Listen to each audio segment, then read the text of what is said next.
വീഡിയോയിലേക്ക് പുതിയൊരു ക്ലാസ്സിലേക്ക് എല്ലാവർക്കും സ്വാഗതം. It's me Faisal. അപ്പോൾ എല്ലാവരും പരീക്ഷയുടെ ചൂടിലാണല്ലേ? ഓക്കെ, ആ ഒരു ചൂടും എനർജിയും അങ്ങനെ കൂടിക്കൊണ്ടിരിക്കട്ടെ. ആ പരീക്ഷ കഴിയുന്നവരെ ആ ഒരു താല്പര്യമൊക്കെ ഉണ്ടാവട്ടെ അല്ലേ? എങ്ങനെയെങ്കിലും ഒന്ന് പാസ്സായാൽ മതി. നമുക്ക് ഒരുപാട് മാർക്കൊന്നും വേണ്ട, നമ്മളൊന്ന് എലിജിബിലിറ്റി നേടിയെടുത്താൽ മതി അല്ലേ? അപ്പോൾ 150 എന്ന് പറയുന്ന ടാർഗറ്റിലേക്ക് നമ്മൾ പോയിക്കൊണ്ടിരിക്കുകയാണ്. ഇന്നും കുറച്ച് ചോദ്യങ്ങളായിട്ടാണ് ഞാൻ വന്നിട്ടുള്ളത് കേട്ടോ. അപ്പോൾ നിങ്ങളൊന്ന് ആൻസർ ചെയ്ത് നോക്കുക. ഇതൊക്കെ മുൻകാല ചോദ്യങ്ങളാണ്. മുൻകാല ചോദ്യങ്ങൾ നമ്മൾ എപ്പോഴും വർക്കൗട്ട് ചെയ്യുന്നത് നല്ലതായിരിക്കും. അപ്പോൾ അടുത്ത ചോദ്യത്തിലേക്ക് പോകാലോ. ശരി, 7ാം ക്ലാസ്സിൽ പഠിക്കുന്ന സുരേഷിനെ കുറിച്ച് സ്കൂളിലെ എല്ലാ കുട്ടികൾക്കും അധ്യാപകർക്കും ഒരേ അഭിപ്രായമാണുള്ളത്. എന്താണ്? സത്യസന്ധനായ കുട്ടി. അങ്ങനെയാണെങ്കിൽ ആൽപോർട്ടിൻ്റെ ആ സിദ്ധാന്ത പ്രകാരം നമ്മൾ പേഴ്സണാലിറ്റി പഠിച്ചിട്ടുണ്ട്. അദ്ദേഹത്തിൻ്റെ സിദ്ധാന്തം എന്ന് പറയുന്നത് ഇത് ഏത് തരത്തിലുള്ള വ്യക്തിത്വ സവിശേഷതയാണ് എന്ന് പറയുകയാണെങ്കിൽ, സുരേഷ് എന്ന കുട്ടിയെക്കുറിച്ച് പറയുമ്പോൾ എല്ലാവർക്കും പെട്ടെന്ന് ആ സത്യസന്ധനായ കുട്ടിയല്ലേ അല്ലേ, അങ്ങനെ പറയില്ല നമ്മൾ. അപ്പോൾ അതിനെന്താണ് പറയുന്നത്? എന്താണ്? സോഴ്സ് ട്രൈറ്റ് എന്നാണോ, secondary central traits, cardinal trait, ഏതാണ് പറയുന്നത്? അവിടെയാണ് നമ്മൾ ഓർക്കേണ്ടത്. ഇവിടെ കറക്റ്റ് ആൻസർ വരുന്നത് ഏതാണ്? കാർഡിനൽ ട്രൈറ്റ് ആണ് കേട്ടോ. പ്രമുഖ സവിശേഷതകളാണ് വരുന്നത്. പ്രമുഖ സവിശേഷതകളാണ് വരുന്നത് കേട്ടോ. എന്താ സംഭവം എന്ന് വെച്ചിട്ടുണ്ടെങ്കിൽ, നമുക്കറിയാം ചില വ്യക്തികളെ നമ്മൾ പറയുമ്പോഴേ അവരുടെ ചില സ്വഭാവങ്ങളാണ് എനിക്ക് പെട്ടെന്ന് ഓർമ്മ വരുന്നത്. ഇപ്പോൾ ഉദാഹരണമായിട്ട് മഹാത്മാഗാന്ധിജിയെ കുറിച്ച് നമ്മൾ പറയുമ്പോൾ അഹിംസ എന്ന് പെട്ടെന്ന് നമ്മുടെ മൈൻഡിലേക്ക് അഹിംസ എന്ന് പറയുന്നത്. സോ നമ്മൾ പറയുകയാണ് മദർ തെരേസ എന്ന് പറയുമ്പോൾ നമുക്കറിയാം പാവങ്ങളുടെ കണ്ണീരൊപ്പുന്ന അല്ലേ, അവരോട് കരുണ കാണിക്കുന്ന അങ്ങനെ ഒരു പിക്ചറാണ് നമ്മുടെ മൈൻഡിലേക്ക് വരുന്നത്. ഇപ്പോൾ ചാർലി ചാപ്ലിനെ കുറിച്ച് പറയുമ്പോൾ എന്താ പറയുന്നത്? ഒരു കൊമേഡിയനാണ്, ആ രൂപത്തിലാണ് വരുന്നത്. സോ ഒരു വ്യക്തിയിൽ ഒരുപാട് സ്വഭാവ ഗുണങ്ങളും സവിശേഷതകളും ഒക്കെ ഉണ്ടാകും. പക്ഷേ പെട്ടെന്ന് നമ്മുടെ മൈൻഡിലേക്ക് ഓടി വരുന്ന ഒരു സംഭവം ഉണ്ടല്ലോ, ഒരു സ്വഭാവം ഉണ്ടല്ലോ, അതിനെയാണ് കാർഡിനൽ ട്രൈറ്റ് എന്ന് പറയുന്നത്. നമുക്ക് പെട്ടെന്ന് ഒരു കണക്ട് ചെയ്യാൻ ഈ കാർഡിനൽ ട്രൈറ്റിനെ നമുക്കൊരു കാർഡിനൽ ട്രൈറ്റ് അല്ലേ, പെട്ടെന്ന് ഓർക്കാൻ വേണ്ടി നമുക്ക് കാറാക്കാം. കാറ് എന്താണ് കാറ് കൊണ്ടുള്ള ഉപയോഗം? ഞാൻ പറയും, കാറ് കൊണ്ട് നമുക്കിപ്പോൾ വീട്ടിൽ നല്ല ചൂടാണെങ്കിൽ കാറിൽ AC ഇട്ടിരിക്കാൻ പറ്റും. അതൊരു ഗുണമല്ലേ, ഉപകാരമല്ലേ? പിന്നെ വീട്ടിൽ നിന്നൊക്കെ എന്തെങ്കിലും സാധനങ്ങളൊക്കെ കൊണ്ടുപോകണമെങ്കിൽ, അടുത്ത സ്ഥലത്തേക്ക് സാധനങ്ങളൊക്കെ കൊണ്ടുപോകണമെങ്കിൽ അതിൻ്റെ ഡിക്കിയിൽ വെച്ച് സാധനങ്ങൾ കൊണ്ടുപോകാൻ പറ്റും. കാറ് കൊണ്ടുള്ളൊരു ഉപയോഗമല്ലേ അത്? ഇല്ലെന്ന് പറയാൻ പറ്റുമോ? ഇല്ല. അപ്പം ഇതൊക്കെ കാറ് കൊണ്ടൊരു ഉപയോഗമാണ് എങ്കിലും കാറെന്ന് കേൾക്കുമ്പോൾ പെട്ടെന്ന് നമ്മുടെ മൈൻഡിലേക്ക് വരുന്നത് ഇതൊന്നുമല്ല. എന്താ വരുന്നത്? എന്തിനാണ് കാറ് വാങ്ങുന്നത്? അതെ, ട്രിപ്പ് പോകാൻ, യാത്ര പോകാൻ. ഇതാണ് നമ്മുടെ മൈൻഡിലേക്ക് വരുന്നത്. സോ അതാണ് കാർഡിനൽ ട്രൈറ്റ് എന്ന് പറയുന്നത്. ഒരു വ്യക്തിയിൽ പല സ്വഭാവ ഗുണങ്ങളുണ്ടാവും. അയാൾ ചിലപ്പോൾ സത്യസന്ധനാകും, മറ്റുള്ളവരുടെ കരുണ കാണിക്കുന്ന ആളാവും, പങ്ക്ച്വാലിറ്റി ഉള്ള ആളാകും, ഒരുപാട് ഗുണം ഉണ്ടാവുന്നതായിരിക്കും. പക്ഷേ അയാളുടെ പേര് പറയുമ്പോൾ നമ്മുടെ മൈൻഡിലേക്ക് ഓടി വരുന്നൊരു സ്വഭാവ ഗുണമുണ്ടല്ലോ, ഒരു ട്രൈറ്റ് ഉണ്ടല്ലോ, അതിനെയാണ് കാർഡിനൽ ട്രൈറ്റ് എന്ന് പറയുന്നത്. ഇവിടെ അങ്ങനെ തന്നെ ഇവിടെ സുരേഷ് എന്ന കുട്ടിയെക്കുറിച്ച് പറയുമ്പോൾ തന്നെ അവർ അധ്യാപകരുടെയും ഫ്രണ്ട്സിൻ്റെയും മൈൻഡിലേക്ക് ഓടി വരുന്ന സത്യസന്ധനായ കുട്ടി. സോ ഇതെന്താണ്?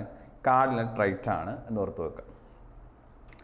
അടുത്ത ചോദ്യം, സ്പിയർമാൻ്റെ അഭിപ്രായത്തിൽ ഒരു കുട്ടി ഗണിതത്തിൽ നന്നായി ശോഭിക്കുവാൻ കാരണം അവൻ്റെ അല്ലെങ്കിൽ അവളുടെ ബുദ്ധിശക്തിയുടെ ഏതൊക്കെ ഘടകങ്ങൾ മൂലമാണ്? സ്പിയർമാൻ്റെ അഭിപ്രായം എന്ന് പറഞ്ഞാൽ ബുദ്ധിയുമായി ബന്ധപ്പെട്ട സിദ്ധാന്തമാണ്. ഇൻ്റലിജൻസുമായി ബന്ധപ്പെട്ട സിദ്ധാന്തമാണ്. സ്പിയർമാൻ മാത്രമല്ല ബുദ്ധി സിദ്ധാന്തം പറഞ്ഞിട്ടുള്ളത്. കുറേ ആളുകൾ പറഞ്ഞിട്ടുണ്ട്. അവർ കൊണ്ടുവന്നുള്ള സിദ്ധാന്തത്തിൻ്റെ പേര് കണക്ട് ചെയ്ത് നമ്മൾ പഠിച്ചു വെച്ചു. ഇവിടെ സ്പിയർമാൻ എന്ന് കേൾക്കുമ്പോൾ ദ്വിഘടക സിദ്ധാന്തം ആണ് നമ്മുടെ മൈൻഡിലേക്ക് ഓർമ്മ വരേണ്ടത്. ദ്വിഘടക സിദ്ധാന്തം അഥവാ ടു ഫാക്ടർ തിയറിയാണ് വരുന്നത്. അപ്പോൾ ഈ 2 ഫാക്ടർ എന്ന് പറയുന്നത്, ഇദ്ദേഹം 2 ഘടകമാണ് ബുദ്ധിക്കുള്ളത് എന്ന് പറയുന്നത്. ഇവിടെ കുട്ടി ഗണിതത്തിൽ നന്നായി ക്ഷോഭിക്കുന്നുവെങ്കിൽ അതിൻ്റെ കാരണം എന്താണ്? 2 ഘടകങ്ങളാണ്. ഏതൊക്കെയാണത്? ജനറൽ ആൻഡ് സ്പെസിഫിക് ഫാക്ടർ എന്ന് പറയും. സാമാന്യ ഘടകം അല്ലെങ്കിൽ വിശിഷ്ട ഘടകം, ജനറൽ അല്ലെങ്കിൽ സ്പെസിഫിക്. അപ്പോൾ G ഫാക്ടർ അല്ലെങ്കിൽ S ഫാക്ടർ, ഓക്കെ, GST എന്ന് വേണ്ടി കണക്ട് ചെയ്യാം നമുക്ക്. GST എന്നാൽ G എന്ന് പറയുന്നത്, കാരണം ഇവിടെ ആ ഫാക്ടറിൻ്റെ പേര് നമ്മൾ ഓടി വരുമ്പോൾ നമ്മൾ ലെറ്റർ ഒരു പറയുന്നത് G ആണ്, S ആണ്. ചിലപ്പോൾ ഓപ്ഷനിൽ H ഒക്കെ കൊടുക്കും. അപ്പം പല നമുക്ക് കൺഫ്യൂഷൻ വരും. അപ്പോൾ നമുക്ക് ഓർത്ത് വെക്കാൻ GST എന്ന് ഓർക്കാം. GST. G എന്ന് പറഞ്ഞാൽ ജനറൽ, S എന്ന് പറഞ്ഞാൽ സ്പെസിഫിക്, T എന്ന് പറഞ്ഞാൽ 2 ഫാക്ടറിൻ്റെ T. സോ ഇവിടെ കറക്റ്റ് ആൻസർ വരുന്നത് ഓപ്ഷൻ B ആണ്, ജനറൽ ആൻഡ് സ്പെസിഫിക് ഫാക്ടർ എന്ന് പറയുന്നത്. അടുത്തതിലേക്ക് പോകാലോ. ക്ലാസ്സിൽ ശരിയായ ഉത്തരം പറഞ്ഞ കുട്ടിക്ക് ടീച്ചർ ഒരു മിഠായി നൽകി. ഇവിടെ ടീച്ചർ പ്രാബല്യത്തിൽ വരുത്താൻ ശ്രമിച്ച പഠന നിയമം ഏതാണ്? ഉത്തരം പറഞ്ഞപ്പോഴല്ലേ കുട്ടിക്ക് കിട്ടിയതിൻ്റെ ഒരു ഫലം കിട്ടി അല്ലെ? കുട്ടിക്ക് അതിൻ്റെ ഒരു ഫലം കിട്ടി. ഏതാണ്? ലോ ഓഫ് ഇഫക്റ്റ് എന്നുള്ളതാണ്. ഫല നിയമമാണ് വരുന്നത്. ഇത് ഏത് തിയറിയുമായി ബന്ധപ്പെട്ടതാണ് ഈ ലോസ് പല തിയറികളും വരുന്നുണ്ട് കേട്ടോ. പക്ഷേ ഈ law of exercise, law of attitude, law of effect എന്ന് പറയുന്നത് തോൺടേക്കിന്റെ ട്രയൽ ആൻഡ് എറർ തിയറിയുമായിട്ട് ബന്ധപ്പെട്ടാണ്. ട്രയൽ ആൻഡ് എറർ തിയറിയുമായിട്ട് ബന്ധപ്പെട്ടിട്ടുള്ളതാണ് ഈ ലോസ് എന്ന് പറയുന്നത്. പ്രധാനമായിട്ട് 3 വരുന്നത് ഏതാണ്? Law of exercise, law of readiness, law of effect കേട്ടോ. Law of readiness, law of effect, law of exercise. അതിൽ സബ്ബായിട്ട് വരുന്ന കുറച്ച് ലോസ് വേറെ ഉണ്ട്. അതിൽ പെട്ടതാണ് ഈ law of attitude, law of multiple response എന്നൊക്കെ പറയുന്നത്. സോ അത് ഓർത്ത് വെക്കുക. നമ്മുടെ തോൺടേക്കിന്റെ ട്രയൽ ആൻഡ് എറർ തിയറിയുമായിട്ട് ബന്ധപ്പെട്ടതാണ്. അടുത്ത ചോദ്യം, വൈകാരിക ബുദ്ധിയുടെ സവിശേഷതകളിൽ പെടാത്തത് എന്താണ്? വൈകാരിക ബുദ്ധി മലയാളം പറഞ്ഞ ചില ആളുകൾക്ക് മനസ്സിലാവും, ചില ആളുകൾക്ക് ഇംഗ്ലീഷ് കേൾക്കണം. ഇമോഷണൽ ഇന്റലിജൻസ് ആരുടേതാണ്? കഴിഞ്ഞ ക്ലാസ്സിൽ നമ്മൾ ഡിസ്കസ് ചെയ്തിരുന്നു. ഗോൾമാൻ. നമുക്കൊരു ഇമോഷൻ വന്നാൽ നമ്മൾ ഗോഡിനോടാ പറയുന്നത് അല്ലേ? അപ്പൊ ഗോൾമാന്റെ ആണ് ഇമോഷണൽ ഇന്റലിജൻസ്. അതിന്റെ സവിശേഷതയിൽ പെടാത്തത് ഏതാണ്? സെൽഫ് അവയർനെസ്, അതുപോലെ empathy, social skill, self actualization. ഏതാ വരുന്നത്? സെൽഫ് അവയർനെസ് വേണം, അത് വൈകാരിക ബുദ്ധിയുടെ പെട്ടതാണ്. അതുപോലെ എംപതി, സോഷ്യൽ സ്കില്ല് വേണം. സെൽഫ് ആക്ച്വലൈസേഷൻ എന്ന് പറയുന്നത് ഇതിൽ പെട്ടതല്ല, അത് മാസ്ലോയുടെ തിയറിയിൽ വരുന്ന നീഡ്സിൽ പെട്ടതാണ്. എന്ത്? സെൽഫ് ആക്ച്വലൈസേഷൻ എന്ന് പറയുന്നത്. ദെൻ അടുത്ത ചോദ്യം, സിഗ്മണ്ട് ഫ്രോയിഡിന്റെ അഭിപ്രായത്തിൽ അനീഷ് എന്ന ആൺകുട്ടി തൻ്റെ കുട്ടിക്കാലത്ത് അമ്മയോട് തോന്നിയ തീവ്ര വികാരം എന്താണ്? അതായത് ചില കുട്ടികൾ നമുക്കറിയാം, പെൺകുട്ടികൾക്കാണെങ്കിൽ അച്ഛനോട് സ്നേഹം കൂടുതലായിരിക്കും, അതുപോലെ ആൺകുട്ടികൾക്കാണെങ്കിൽ അമ്മയോട് സ്നേഹമായിരിക്കും. അപ്പോൾ ആ ഒരു സംഭവത്തെ എന്ത് ടേം ഉപയോഗിച്ചിട്ടാണ് സിഗ്മണ്ട് ഫ്രോയിഡ് പറഞ്ഞിട്ടുള്ളത് എന്ന് നമ്മൾ ഓർത്തു വെക്കുക. ഇവിടെ ചോദിച്ചിട്ടുള്ളത് ആൺകുട്ടിക്ക് തൻ്റെ അമ്മയോട് തോന്നുന്ന സ്നേഹത്തെ എങ്ങനെ കണക്ട് ചെയ്ത് പറയാം? ഈഡിപ്പസ് കോംപ്ലക്സ് ആണോ, ഇലക്ട്ര കോംപ്ലക്സ് ആണോ? എ ആണ് കറക്റ്റ് ആൻസർ കേട്ടോ. ഈഡിപ്പസ് കോംപ്ലക്സ് ആണ് ആൺകുട്ടിക്ക് അമ്മയോട് തോന്നുന്ന ആ സ്നേഹത്തെ, വികാരത്തെ പറയുന്നത്.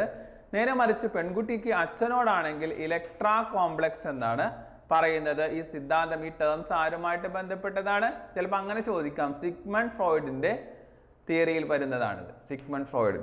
ഓക്കെ. അടുത്ത ചോദ്യം, താഴെ പറയുന്നത് ശരിയായ പ്രസ്താവന ഏത്? പ്രസ്താവനയാണ് അടുത്ത് പറയുന്നത്. ആന്തരിക അഭിപ്രേരണ അഥവാ ഇൻട്രൻസിക് മോട്ടിവേഷൻ അനുമോദനങ്ങൾ നിർബന്ധമാണ്. ഇൻട്രൻസിക് മോട്ടിവേഷൻ അനുമോദനങ്ങൾ നിർബന്ധമാണ്. 2 ബാഹ്യ അഭിപ്രേരണ അഥവാ എക്സ്റ്റൻസിക് മോട്ടിവേഷൻ അനുമോദനങ്ങൾ കൊണ്ട് നിലനിർത്താം. ഏതാ വരുന്നത്? നോക്കിയേ, ഇൻട്രൻസിക് മോട്ടിവേഷന് അനുമോദനങ്ങൾ നിർബന്ധമാണോ? ഞാൻ എൻ്റെ ഇഷ്ടപ്രകാരം, എൻ്റെ താല്പര്യപ്രകാരം ചെയ്യുന്നതിന് മറ്റുള്ള ഒരാളുടെ അനുമോദം വേണ്ട. ഇത് എൻ്റെ താല്പര്യമാണ്, എനിക്കൊരു സന്തോഷം പറയില്ല. നമ്മൾ ചില കാര്യങ്ങൾ നമ്മൾ ചെയ്യുമ്പോൾ നമുക്ക് ഭയങ്കര സന്തോഷമായിരിക്കും. അതിൽപ്പെട്ടതാണ് ഈ ഇൻട്രൻസിക് മോട്ടിവേഷൻ്റെ സംഭവങ്ങൾ എന്ന് പറയുന്നത്. അതിന് അനുമോദനങ്ങൾ വേണോ? നിർബന്ധമാണോ? വേണ്ട, തെറ്റാണ്. എന്നാൽ ബാഹ്യ അഭിപ്രേരണ അഥവാ എക്സ്റ്റൻസിക് മോട്ടിവേഷന് അനുമോദനങ്ങൾ കൊണ്ട് നിലനിർത്താം, അത് ശരിയാണ്. അപ്പോൾ 2 മാത്രമാണ് ശരി.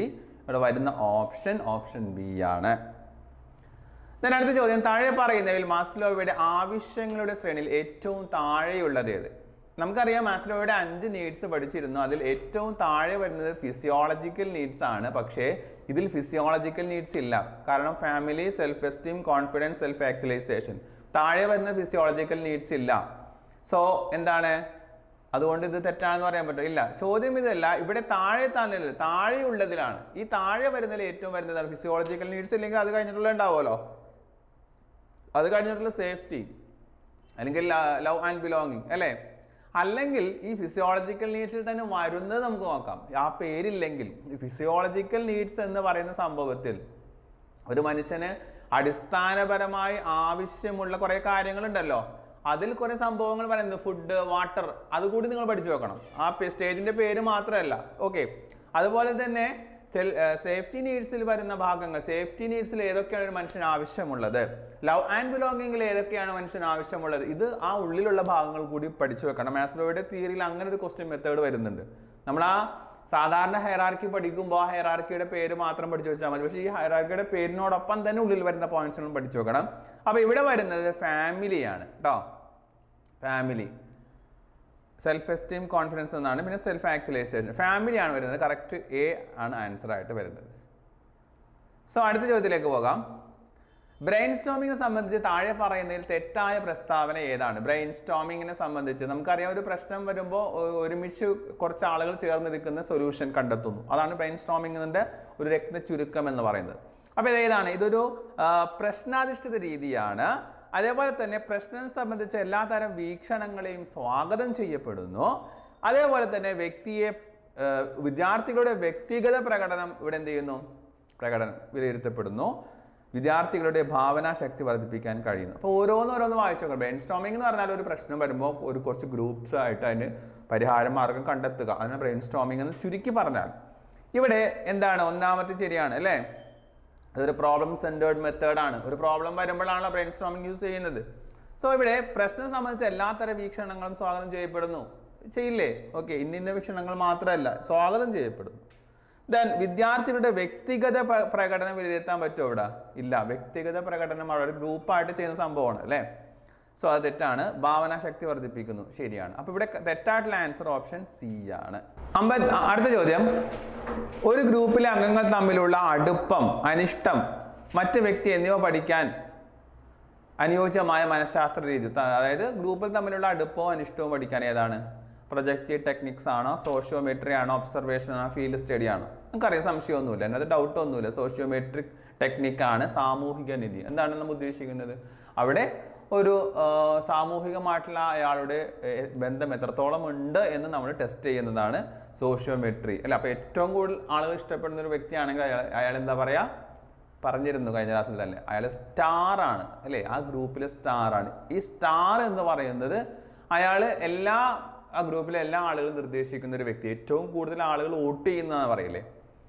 നമ്മളൊരു ക്വസ്റ്റ്യൻ ചോദിക്കും, എന്തെങ്കിലും ക്വസ്റ്റ്യൻ ചോദിച്ചിട്ട് ആ വ്യക്തികളുമായിട്ട്, ആ കൂട്ടത്തിലുള്ള വ്യക്തികളുമായിട്ട് ചോദിക്കും, ഏറ്റവും ഇഷ്ടപ്പെട്ട ആളാണ് അല്ലെങ്കിൽ ഏറ്റവും കൂടുതൽ സമയം ചെലവഴിക്കാൻ ആരോടാണ് ഇഷ്ടം എന്ന് ചോദിക്കും, ഒരു ക്വസ്റ്റ്യൻ ചോദിക്കും. അപ്പോൾ ഏറ്റവും കൂടുതൽ അതിന് മെൻഷൻ ചെയ്യുന്ന ആളാണ് സ്റ്റാർ എന്ന് പറയുന്നത്.